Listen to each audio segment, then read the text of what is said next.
अब शगुन। ईशा की गोद भराई की रस्म थी। ईशा के मायके से सारे परिवार आया था। ईशा शादी के 8 साल बाद माँ बनने वाली थी। आज उसकी गोद भराई की रस्म बहुत धूमधाम से मनाई जा रही थी। घर में सासू माँ ने पूजा रखवाई थी। सब रिश्तेदार और पड़ोसी आए थे।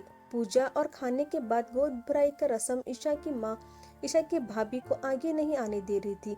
ईशा के छोटे देवर ने पूछा, भाभी आपकी मम्मी आपके भाभी को नहीं आने दे रही, उनको भी तो रस्म करनी है। तो ईशा बोली, मेरे भाई गुजर चुके हैं ना, मेरे भाभी विधवा है, इसलिए माँ उन्हें आगे नहीं आने दे रही। शुभ कार्य में उनका आना अच्छा नहीं है, ये माँ की सोच है। अगर उन्होंने शगुन किया तो मेरा और मेरे होने वाले बच्चे का बुरा हो सकता है। भाभी आप भी ऐसा सोचती है? ईशा के देवर ने पूछा तो ईशा बोली, नहीं, लेकिन माँ के आगे किसी की नहीं चलती, वो किसी की नहीं सुनती है।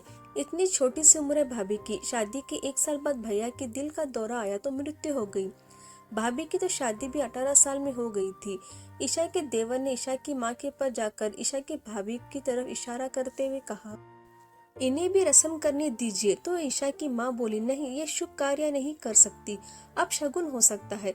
तो ईशा का देवर बोला, माफ करना आंटी जी, फिर तो आप भी पीछे ही रहिए, ईशा भाभी के पापा भी तो नहीं है, तो फिर आप ये शुभ कार्य कैसे कर सकती है? पर आप भी पीछे रहिए, कहीं आप शगुन ना हो जाए। बात तो एक ही है, कोई विधवा शगुन के काम नहीं करेगी, तो फिर आप में और इनमें फर्क क्या है? सोच अलग अलग क्यों? तो ईशा की माँ बोली, मैं माँ हूँ। ईशा का देवर बोला, वो भाभी माँ है, हम भी तो ईशा भाभी को माँ समान समझते हैं, तो आपके घर में इतना फर्क क्यों?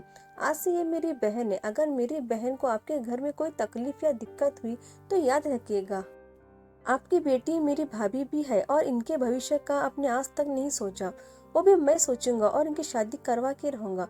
मैं जानता हूँ इनके मायके में कोई नहीं है, लेकिन आज से ये इनका मायका है, ये आज से हमारी बहन है, हमारी जिम्मेदारी है। आंटी जी, इन्हें आगे लेकर जाइए शगुन की रस्म करवाने के लिए।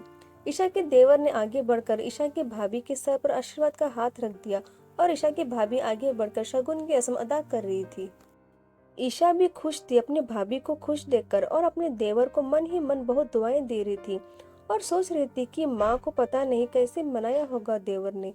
आशा करता हूँ आपको स्टोरी पसंद है तो प्लीज सब्सक्राइब और लाइक करेगा। धन्यवाद दोस्तों।